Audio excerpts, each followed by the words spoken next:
Salut bande de nazes! La dernière fois, je vous causais de Sbro comme ça et je disais que c'était un être venu d'ailleurs. Je crois toujours que c'est un être qui vient d'ailleurs. Et il a aussi pas mal de choses à nous apprendre.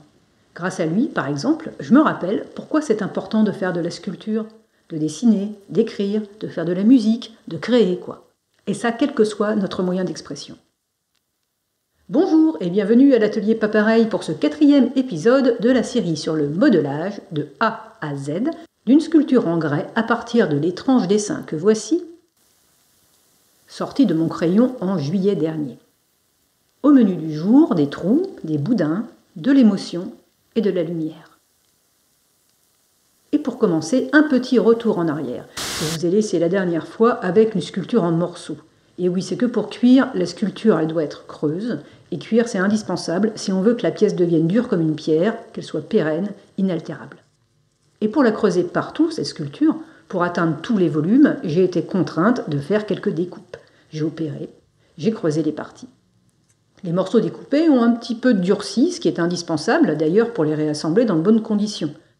Pour reconstituer la sculpture, je fais des rayures, je mets de la barbotine et je mets en place. Je presse bien pour faire ressortir le cordon de barbotine.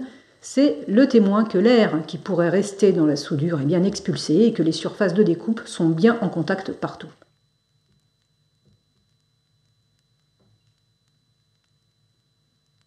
À partir de là, normalement, on attend 1 ou 2 jours. Mais comme le cinéma c'est magique, il suffit de claquer des doigts, de faire une petite musique magique et c'est déjà prêt pour la suite. Les cordons ont séché, je peux consolider les soudures avec un petit boudin, un colombin, ça s'appelle. Je comble la fragilité parce que si vous avez suivi les épisodes précédents, vous savez que j'ai été trop pressée pour la découper, cette sculpture, et donc normalement il n'y a pas besoin de faire ça, d'ajouter de la matière sur les soudures. Mais là, les parties trop molles se sont déformées, si bien que les plans de coupe y jointent pas super bien, donc je dois consolider ce Sbro. Il faut lui densifier les soudures. J'aime bien le bruit du maillet sur la sculpture creusée. Écoutez.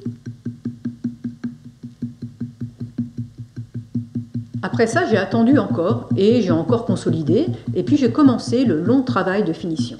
C'est pendant cette phase de travail que j'ai retrouvé Sbro, qui s'était un petit peu éparpillé, il faut bien le reconnaître. « Salut ma poule !» je lui ai dit, parce que je suis contente. Sbro a retrouvé sa forme de Sbro et surtout la vie est revenue dedans. Je retrouve sa proximité rassurante, son humour, sa complicité, sa présence et de là où il me regarde, Sbro, il me voit. Et ça fait que je me sens moins seule. Faites-moi penser, il faut que je vous parle des trous.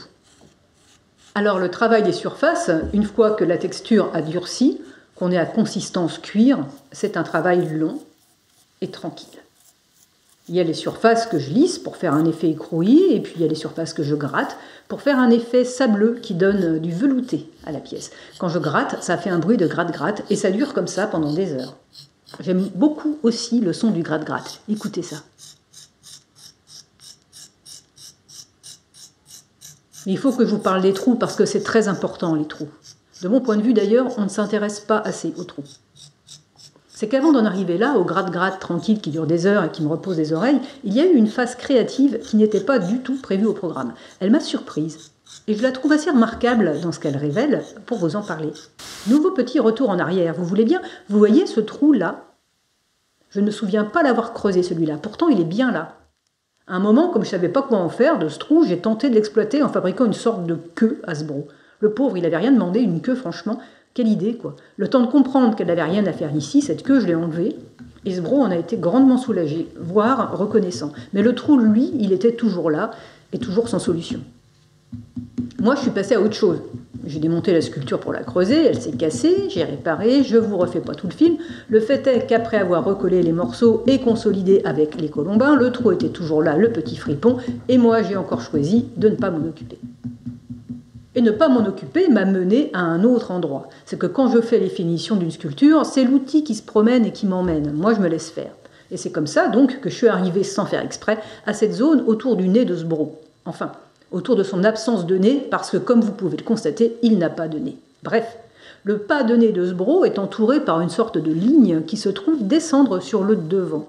L'outil a suivi cette piste, si bien que sans me prévenir, il m'a placé nez à nez, si on peut dire, avec cet autre trou. Oui, celui-là, le trou de devant, oui. Grosse émotion. Pas super agréable. À ce moment-là, je réalise que, contrairement à ce que je croyais, Sbro n'est pas un être venu d'ailleurs, c'est un miroir. Ou alors si c'est un être venu d'ailleurs qui a la capacité de prendre une forme en miroir avec moi. Il vient me montrer ce que je suis et que d'ordinaire je ne vois pas. Mais à quoi ça sert tout ça ? Me demande mon mari qui ne comprend pas pourquoi je m'obstine à regarder des films qui me font pleurer. Pourquoi s'employer à se faire vivre des émotions désagréables, à les faire remonter du tréfonds de soi alors qu'on pourrait très bien rester peinard à les ignorer ? Je me raconte parfois, parce que ça me flatte l'ego, que quelque chose de plus grand que soi m'y oblige, depuis l'ailleurs, le nulle part ou le partout, on s'en fout, que ce quelque chose donc me convoque et me demande de donner forme à des messages, des fréquences qui me feront vibrer la couenne et qui feront aussi vibrer d'autres humains, et blablabla. Pas du tout. Non, je ne suis pas en mission, je ne suis pas spécialement courageuse, ni même masochiste. La vérité, c'est que je fais ce qui m'arrange. La vérité, c'est qu'ignorer ces nœuds d'émotions serait pour moi beaucoup plus douloureux. J'obéis donc à cette loi du vivant. On va tous là où la souffrance est la moins forte. C'est aussi ce qu'on appelle en physique le principe du travail minimal. Les arbres poussent vers le haut et les rivières descendent en s'adaptant au mouvement de terrain. Le temps coule et je me dépatouille avec les outils que j'ai à ma disposition. Un corps, des mains, une tête, de la terre et un atelier. Mais revenons à cette histoire de trous. La sculpture, si j'en fais pas souvent, j'en fais depuis longtemps. Et ces trous-là, sur le sternum, c'est une vieille histoire.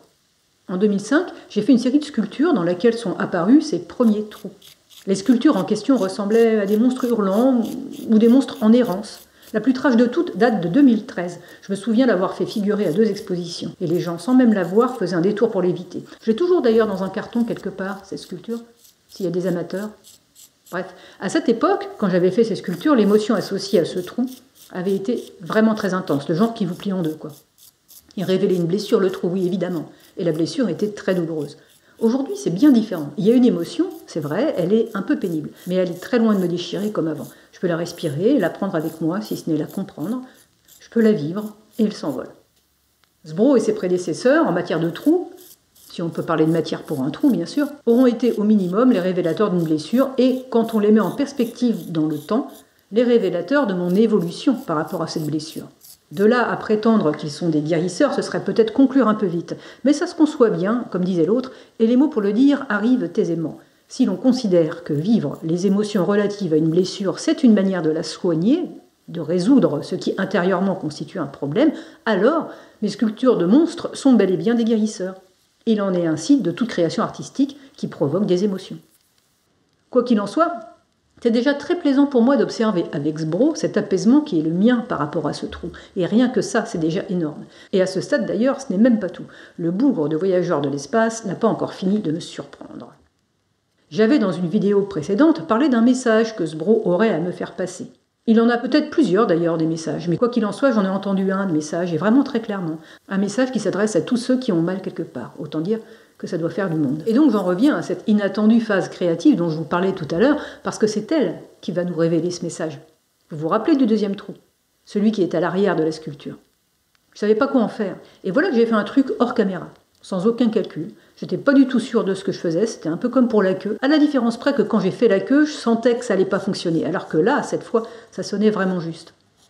Ce que j'ai fabriqué, finalement, c'est une sorte d'alcôve qui s'ouvre à l'arrière de la sculpture. Et comme vous le savez, on en a assez parlé, la sculpture est creuse. Si bien que cette cavité se trouve avoir une sorte de cheminée sur le haut qui communique avec le trou de devant. C'est comme ça que je comprends que ce trou à l'arrière, en fait, sa fonction cachée, celle que je ne pouvais pas percevoir avant de fabriquer cette alcôve, c'était de devenir l'endroit pour poser une bougie.